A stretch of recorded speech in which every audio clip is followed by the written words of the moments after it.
Thank you so much for tuning in. We are continuing on with the reading of Understanding the Purpose and Power of Women, written by Dr. Myles Munroe. It's a book for women and the men who love them.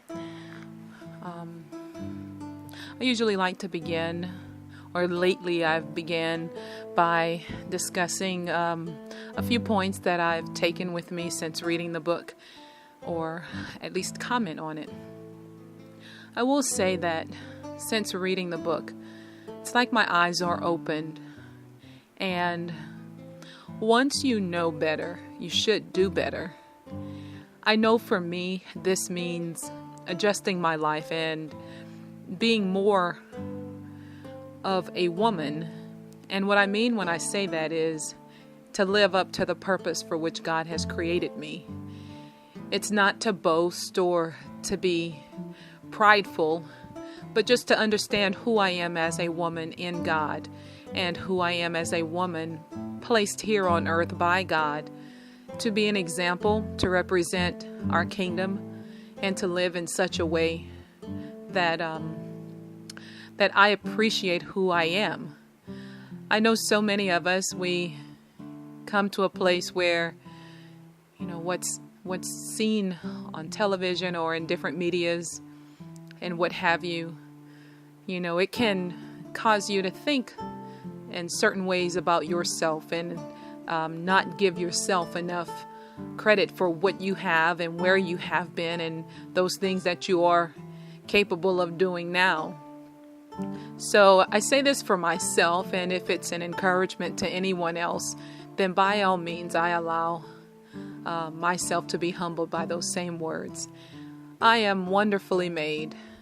I am a daughter of the Most High God, and I am so grateful to God to be purposefully made. So without further ado, let's continue on with Chapter 10, Understanding the Woman's Emotional Needs and Sexuality. Did you know that a woman has twice as many nerve endings in her skin as a man does? Because her nerves are more numerous, they are also more susceptible to being strained. Her skin is almost literally wired to receive a loving husband's touches of affection to soothe her frayed nerves and calm her emotions. This physiological fact highlights the theme for this chapter. A woman's emotional and sexual needs are different from a man's by design.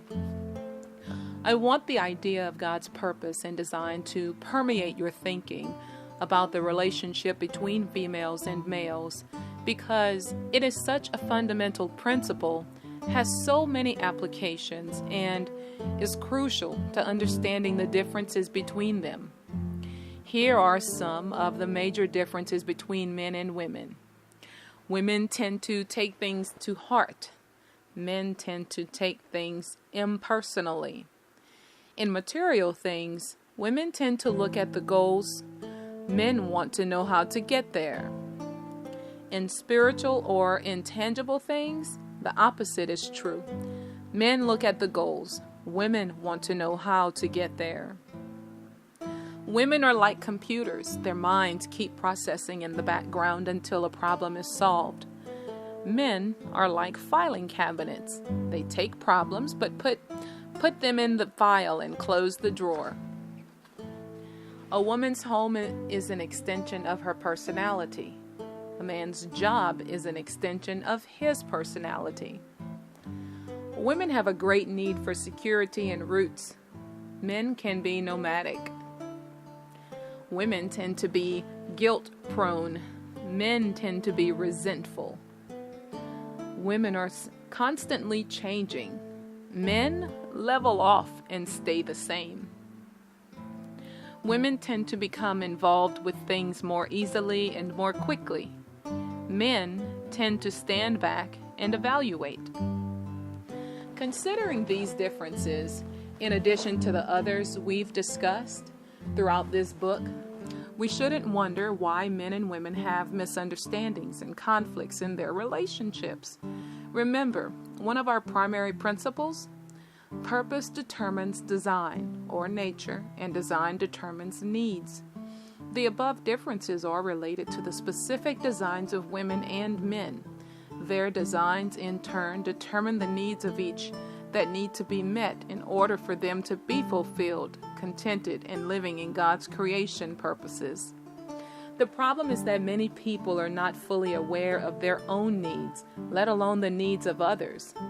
Over the past 20 years, I've been counseling couples, and the greatest problem I've seen is that husbands and wives don't know that the needs of their spouses are different from their own.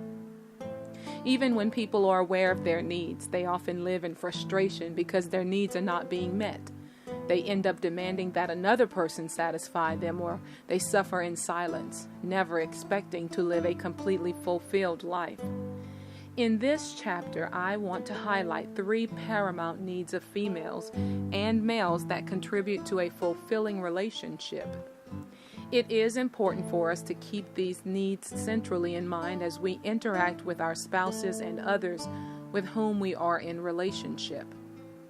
As we come to understand ourselves and others better, and how we can help to meet others' needs, and our hearts and minds will be renewed, and more of God's creation purposes will be restored to our lives. Women and men must understand that fulfillment can come only when they work together to address one another's needs. In this endeavor, Jesus' great principle, it is more blessed to give than to receive, Acts 20:35, is vital. As you give, meeting the needs of others, you will be blessed, and many of your own needs will be met in turn. Giving to others by satisfying their needs, not demanding to have your own needs satisfied, will bring true fulfillment.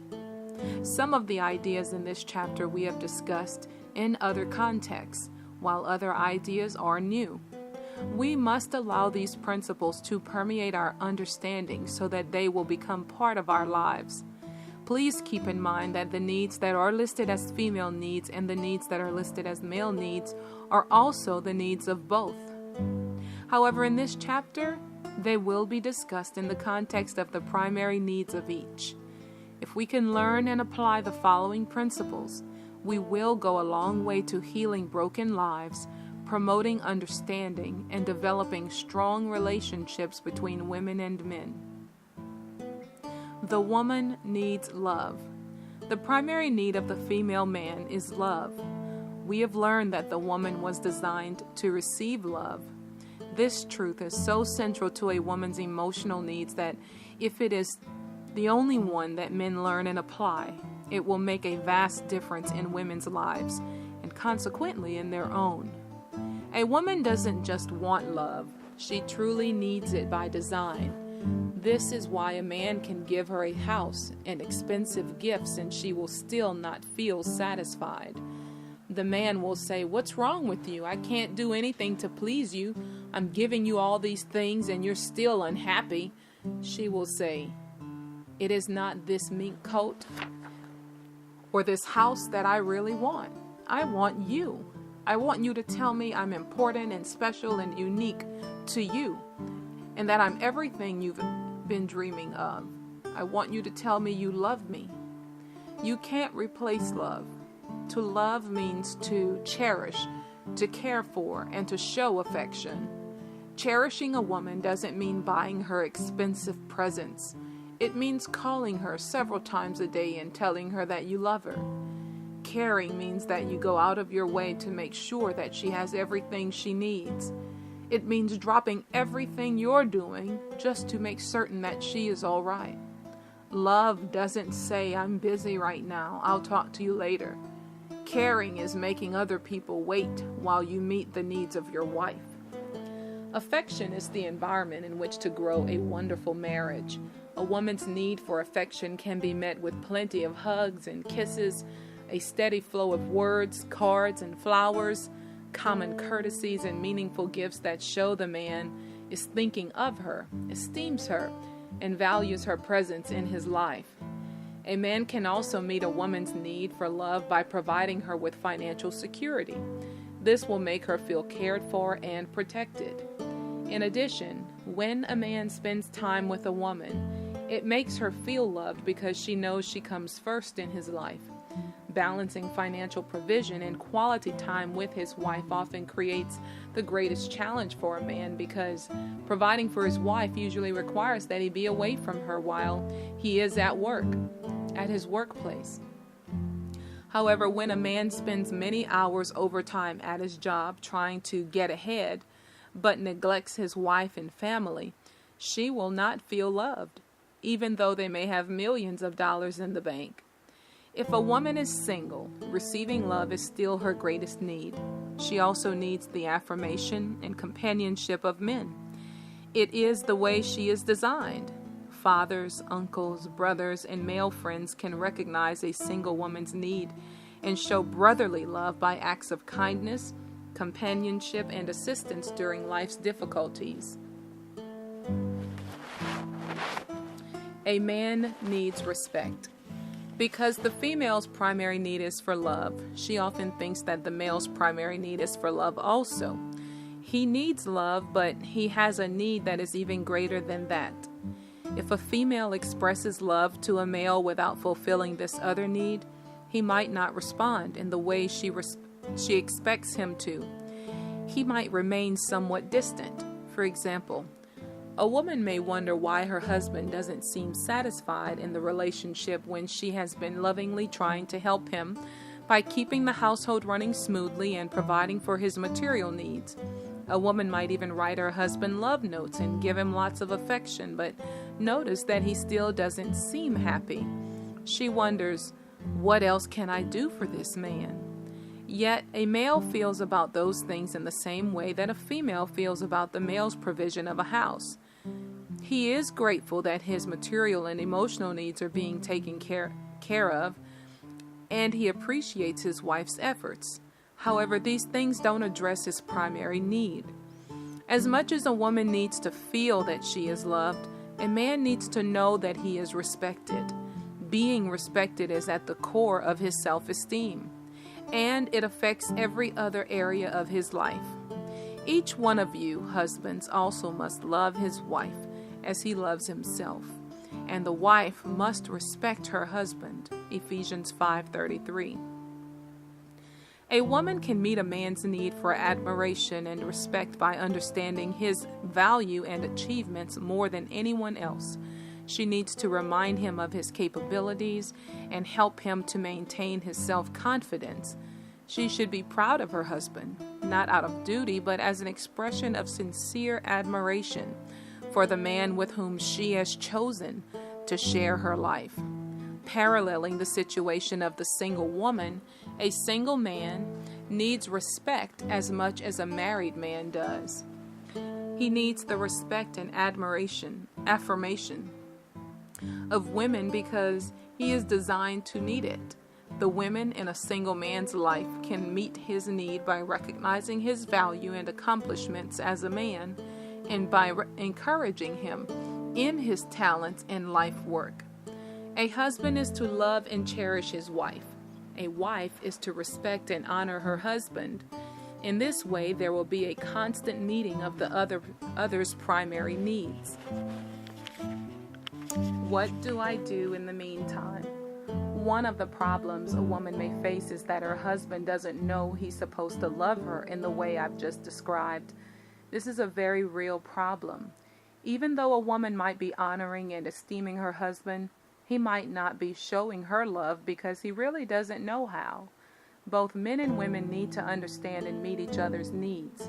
However, if the woman understands their needs but her spouse doesn't, it is important that she have patience.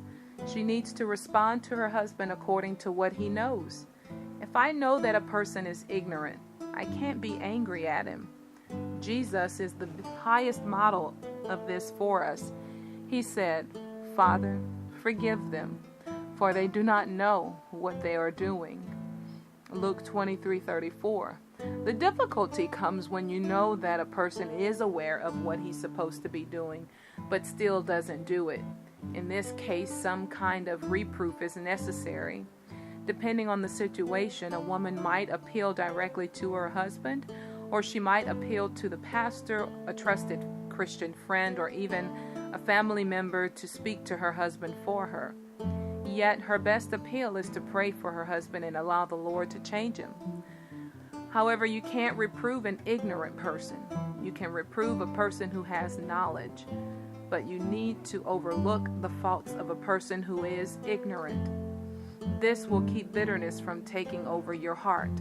Avoid blaming the other person. Live responsibly before God and make sure you carry out your own responsibilities to your spouse. Trust God to teach your partner how to meet your needs. The woman needs conversation. In addition to love, a female needs conversation. She enjoys talking with others. This sounds so simple, but it is a real need based on her nature. A woman needs to have a man talk with her. Notice that I said with her and not to her, because males have a leadership mindset. Sometimes their conversations with their wives amount to instructions rather than a give and take dialogue. The man should always make a point to converse with the woman.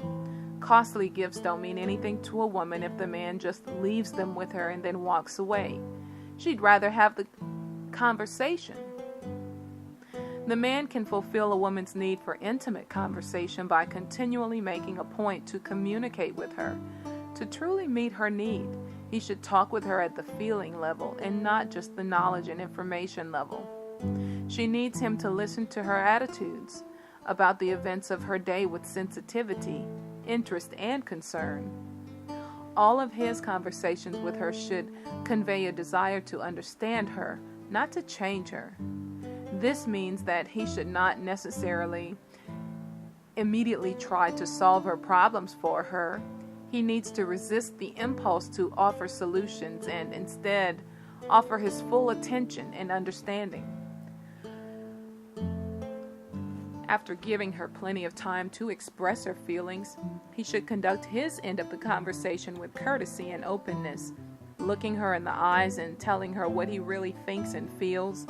He should share his plans and actions clearly and completely, because he regards himself as accountable to her and ask for her input.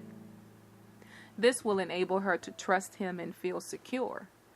Some men say, "What am I going to talk about with my wife?" They don't realize that the woman has a need to express herself and therefore has much within her that she wants to share. A man can simply say, "What's on your mind?" and she'll usually have no problem carrying the conversation. All he has to say in response is, "Oh, I see." However, he has to make sure he is really listening. A woman can create opportunities for conversing with her husband by developing an interest in his job, his activities, and his hobbies, such as sports, music, or computers. As much as the woman needs conversation, the man needs to share his interest with her. These related needs are a natural bridge of communication between them.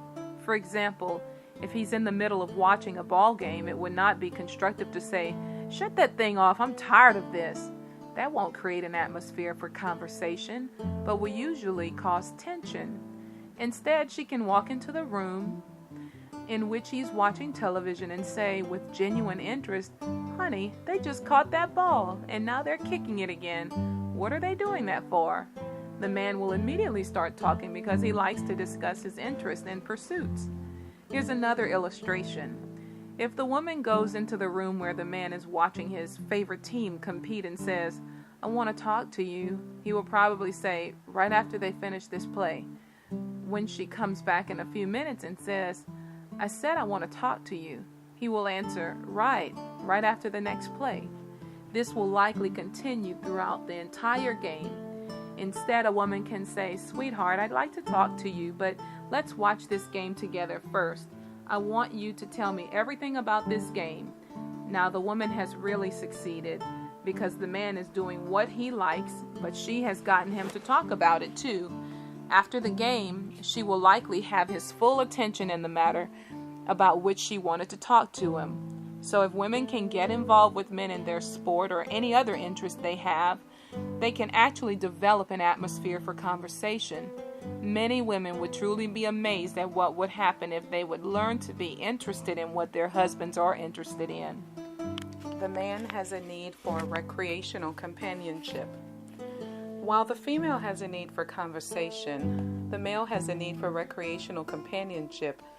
Notice that both of these needs have to do with sharing the company of others. This is why when the woman participates in the man's recreational interests, he will begin to converse with her. She is sharing one of his basic needs with him, and he appreciates it. I wish I could plant in the minds of women how important a man's need for recreational companionship is. It has to do with how he is designed. Because the man was created first and has a leadership nature, he seems to have an inborn need to protect his domain or territory from threats from the outside world. He is a protector. This is why a man needs to feel as if he is always winning at life. You women may have noticed this trait already. This need translates into a desire to win over the competition in a sports event, or to master a particular area of interest or expertise. It is this territorial nature that leads to his need for recreational companionship. He needs to be involved in challenging activities, and although he likes to win, he also likes to share these experiences with others.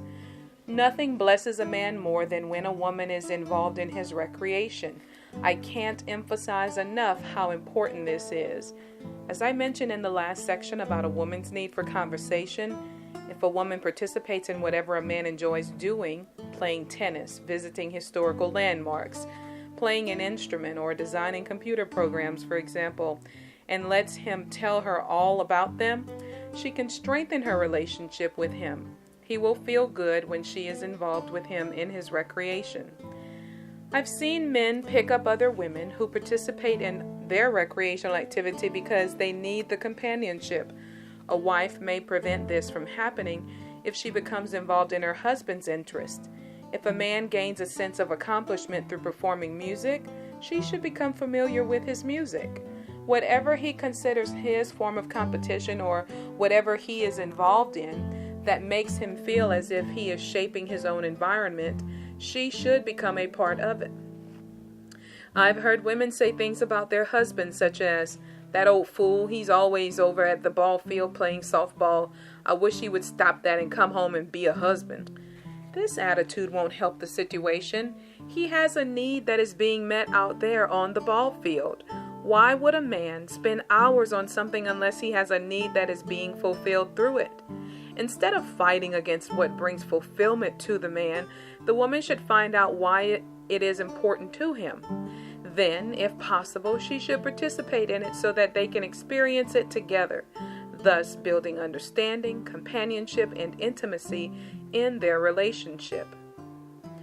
The woman needs affection. Third, a woman needs affection. This need is a part of who she is. A woman doesn't just want affection, she needs it. Yet while one of her primary needs is affection, one of the male's primary needs is sex. If these two interrelated needs are not lovingly understood and balanced, they can cause some of the worst conflicts in a marriage. What men and women need to understand is that affection creates the environment for sexual union in marriage, while sex is the event. Most men don't realize this, and so they immediately go after the event. They don't know what it means to create an environment of affection. They focus only on their need. Men need sex, but women need affection, and they need this affection to precede sexual intimacy. These differences, again, have to do with the distinct natures of males and females. The male was designed as the source. Not only was he the source material for the creation of the female, but also he was given the source for creating new life through his seed or sperm. He is the provider of the seed, and therefore his natural inclination is to provide this source. This is one of the reasons why he concentrates on the event of sex. The woman, on the other hand, is the one who gestates the new life. Her role is to provide a warm and secure environment in which the life can grow and develop. As an incubator, the woman's natural focus is on the sensory, intuitive, and emotional realms of life, and this is why she has a corresponding need for affection. She needs an environment of affection in order to feel loved and fulfilled. The problem is that the man is not naturally affectionate. Many men simply do not understand how to give affection to their wives. How can a man give a woman what she needs when he feels he doesn't have what she needs? The man can learn to be affectionate. He can come to know the woman's purpose and design, and then meet her need for affection as it relates to this design. The woman's seasons. While a man is always sexually ready, a woman is not always ready for sexual relations. God designed her to be on a 4-season cycle: summer, winter, autumn, and spring. You can always tell when it's summer. The sun is at high noon, hot. God made her that way. Then comes autumn. Autumn is when the weather grows cooler and the woman begins acting a little more reserved. Then winter comes and the man feels as if he's been left out in the cold. Yet winter passes and suddenly spring arrives. It gets warmer and everything is new again. A man needs to understand about the seasons of a woman. He might be ready, but for her, it could be wintertime. Paul wrote, "Encourage the young men to be self-controlled," Titus 2:6, "and teach the older men to be temperate, worthy of respect, self-controlled," Titus 2:2. Peter wrote, "Husbands, in the same way, be considerate as you live with your wives, and treat them with respect." Men are to be considerate and respectful to their wives in sexual matters. They need to be aware that the woman's design is related to her purpose. She's designed to reproduce, and therefore her body has a reproductive cycle. Even though a man is the one who plants the seed, he has to plant it during the right season for the female. God designed her differently from a man because of her purpose in reproduction. The man needs to cooperate with this purpose so that both parties can be blessed. Some men have absolutely no consideration for their wives in this matter.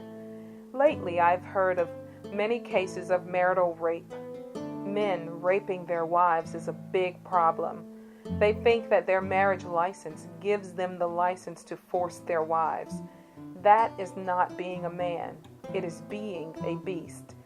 That is not love. It is rape, regardless of its being in the context of their legal relationship as husband and wife. This is wrong. God's design is that genuine love be present in the marriage bed, where there is sensitivity, patience, care, and affection. Another problem is that when a man gets his sexual needs met, he usually believes the woman's needs have also been met. This is not necessarily the case. Just because the man is satisfied doesn't mean that the woman is, because a woman's needs are different from a man's. She experiences sexual union differently from the way in which he does. The man's responsibility is to meet a woman's needs by creating an environment of affection in which she can be fulfilled. If he creates this environment, then he will often have his own sexual need fulfilled. What is affection? Giving affection to a woman means appealing to that which makes her an emotional being. We discussed some of what a man can do to express affection for his wife in the section on a woman's need for love. Bringing her flowers, calling her every day, sending her little cards even though it's no particular occasion, touching her, going shopping with her, and holding her hand while walking down the street are all expressions of affection. A man might think it's foolish to hold his wife's hand as they are walking through the mall, but she will think it's wonderful. The companionship they share will create an environment of affection. Some women think, "I wish he would go shopping with me just once and push the cart in the food store." Many men would respond to this, "Me? Push a grocery cart? She does the shopping. Yet the woman wants the man to say, let's do the shopping together. We can finish it faster that way.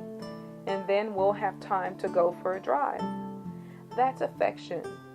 When he goes in the kitchen and helps her cook, that's affection. When he says, honey, I'll cut up the onions. Let my eyes water for once. That's affection. Where's my dinner is not affectionate. Showing affection is expressing one's love constantly in little ways. Many men don't know how to do this because they didn't have fathers who showed affection to their mothers. Hopefully their sons will be better at it. Many women just want to get sex over with because they aren't being given this kind of affection. The women may hate the experience and then walk away from it with bitterness because while the man has been fulfilled, he hasn't tried to fulfill her needs. Women have said to me during marriage counseling, I feel like I'm just being used by this man of God. How can he pray all the time, read the Bible constantly, and preach, and then come home and treat me like I'm a prostitute? May it not be so among us. A woman doesn't want a man to jump in bed and then jump right out again. He gets exactly what he wants, but she doesn't receive anything. Paul said that women must be treated with sensitivity and affection. Ephesians 5:28 says husbands ought to love their wives as their own bodies. He who loves his wife loves himself. A husband is to love his wife, cherish her, and care for her like his own body. Some men keep themselves very physically fit. They go jogging, exercise, and lift weights. God is saying, put the same attention on your wife. Men take care of their bodies. They shower and shave. God is saying, take care of her the same way you take care of yourself. Affection is something that the man has to initiate.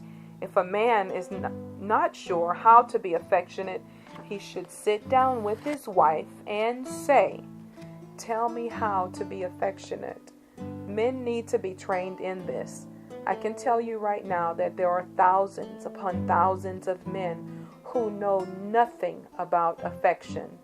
They know much about sex, but nothing about affection. When a woman says to her husband, hug me, she is not saying she wants to go to bed.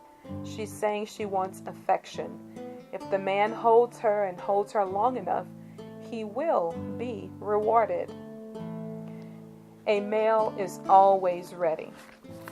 Why is the male the way he is? Design determines needs. The male was designed to be a leader, a teacher, a cultivator, and a protector. Therefore, he is wired always to be ready to act. It is his nature to be ready all the time. A leader can't be ready only sometimes. If attack comes in the middle of the night, he has to be prepared. If attack comes at midday, he can't be caught off guard. If problems arise at sunset, a leader has to be a leader. Because God designed the male to be ready. He is in a state of readiness in all the various aspects of his life, including his sexuality. His sexual energy never stops. It may pause, but it never really stops. Many women interpret this aspect of the male as being unnatural, yet because it is his nature always to be prepared, his body has been designed in that way as well. Therefore, it's not unnatural for a man always to be sexually ready. The man needs to realize that being ready doesn't always mean taking action. Encourage the young men to be self-controlled.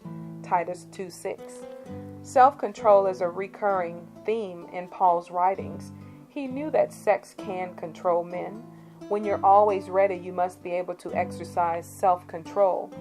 A man's need for sex is one of the strongest needs imaginable. It is an aspect of the makeup of a man that gives him great fulfillment. Many men don't understand this drive themselves. Some men believe that whenever they experience sexual desire, they have to find someone with whom to release it. They even pay to try to meet this need, yet they still aren't satisfied.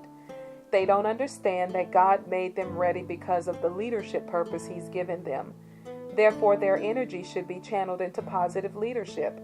The man's readiness places the woman in a difficult situation at times. First, she may interpret the man's sexual energy as animalistic, thoughtless, and heartless. If his approach is too abrupt or too aggressive, she may tell him to leave her alone. The man then interprets her reaction as disinterest or disrespect. In this case, he may feel inclined to find interest and respect somewhere else. On the other hand, I've known some women who pay more attention to church activities and evangelism than they do their husbands. In a sense, they neglect their husband's sexual needs because they claim they are too busy serving God. However, this means that their husbands are then left at home alone and they're always ready. Paul told us that this type of situation is a recipe for disaster. He said that whenever a husband and wife forego sexual relations in order to serve God, they should do so only by mutual consent and only for a short period of time. 1 Corinthians 7:3-5 reads, "The husband should fulfill his marital duty to his wife, and likewise the wife to her husband. The wife's body does not belong to her alone, but also to her husband. In the same way, the husband's body does not belong to him alone, but also to his wife. Do not deprive each other except by mutual consent, and for a time, so that you may devote yourselves to prayer. Then come together again so that Satan will not tempt you because of your lack of self-control." This passage means that if you are going to pray and fast, spend time with the Lord, or go on a missions trip, you should get the consent of your spouse before you abstain from sexual relations. It is important for a woman to be sensitive to her husband's need for sex. When some women become Christians, they somehow think that it is not spiritual for them to engage in physical relations any longer. They tell their husbands, "I'm saved now and my body is the temple of the Holy Spirit, so don't touch me." This is a foolish philosophy and a damaging witness to their husbands. Sex was part of God's original design for humanity, and it is a holy thing between a husband and a wife. The Bible says to the woman, the wife's body does not belong to her alone, but also to her husband. And it says to the man, the husband's body does not belong to him alone, but also to his wife. The wife's body belongs both to herself and to her husband. The husband's body belongs both to himself and to his wife. These verses are not only telling us that husbands and wives are not to meet one another, that husbands and wives are to meet one another's sexual needs, but also that one or the other partner has a say in whether or not she or he is ready to have sexual relations.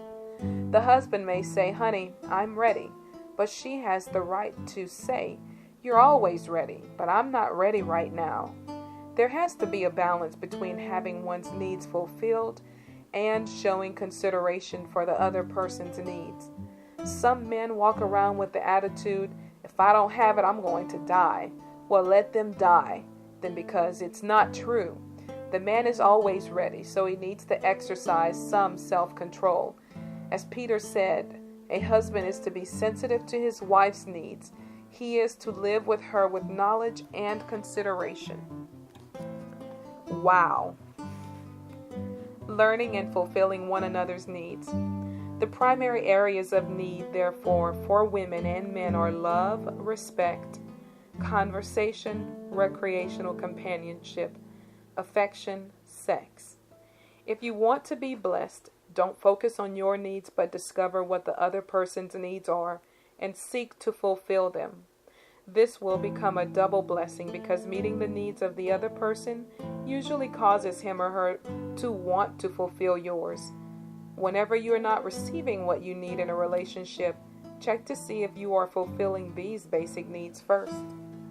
There are people who say to me, "But I've been married for 40 years. You don't know our marriage. I've tried everything to make it work." The Bible says that God's people perish not because of sin, not because of the devil, but because of a lack of knowledge. Hosea 4:6. Therefore, where there is a breakdown in communication or any other problem, there is often something more you need to learn about your partner's needs and your own creation design that can meet those needs. Physically abusive situations are a separate issue and need to be addressed individually. If you're in such a situation, I urge you to seek the help of your pastor and trusted Christian friends. However, many situations in which couples are facing mild to severe marital difficulties are a result of their failure to understand, serve, and appreciate each other. Coming to understand their spouse's needs and seeking to fulfill them while offering unconditional love has transformed the marriages of numerous couples. If you will apply the principles in this chapter, I believe they will make a significant positive difference in your relationships. The principles are drawn directly from God's Word. We need continual training in God's principles. It is good for us to receive instruction on how to properly fulfill the purposes for which we were created. In this way, we can have a positive impact on the people who need us to fulfill our purpose so that they can fulfill theirs. The Bible is our instruction manual that explains to us our purpose. All Scripture is God-breathed and is useful for teaching, rebuking, correcting, and training in righteousness, so that the man of God may be thoroughly equipped for every good work. 2 Timothy 3:16-17. The Bible equips us to be the women and men that we were designed to be. I encourage you to be a person of the Word as you undertake to understand God's purposes and design for humanity and seek to meet the needs of those with whom you are in relationship. May you be blessed as you are a blessing to others. Principles. The needs of females and males are connected to their purpose and design. A primary need of the female is love, while a primary need of the male is respect. To love means to cherish, to care for, and to show affection. Even though a woman might be honoring and esteeming her husband, he might not know how to express love to her in the way she needs him to. If a woman's husband is ignorant of her need for love, it is important that she be patient and trust God to reveal this need to him while avoiding bitterness. A primary need of the female is conversation, while a primary need of the male is recreational companionship. To truly meet his wife's need for conversation, a husband should talk with her at the feeling level and not just the knowledge and information level. A husband should converse with his wife with courtesy and openness, telling her what he thinks and feels. He should share his plans and actions clearly and completely because he considers himself accountable to her. A woman can create opportunities for conversing with her husband by developing an interest in his job, his activities, and his hobbies. A primary need of the female is affection, while a primary need of the male is sex. Sex was part of God's original design for humanity, and it is a holy thing between a husband and a wife. Affection creates the environment for sexual union in marriage, while sex is the event. A man should be sensitive to the seasons of a woman's reproductive cycle and not pressure her into having sexual relations, while a woman should be sensitive to her husband's need for sex. This is the end of chapter 10. Thank you so much for listening. I do hope this has been a blessing for you and the women in your life. Please share this reading with all of your family and friends and your women's groups. We would be blessed if you would do that. Also, please take the time to rate and subscribe to my channel. We will continue on reading the works of Dr. Myles Munroe. In the future, we hope to get more of his books and share them with you via these audio recordings. Thank you so much for tuning in today. God bless you, and please, above all things, apply the principles. Work on applying the principles in your life so that you can live God's will and His kingdom mandate on earth. Be blessed.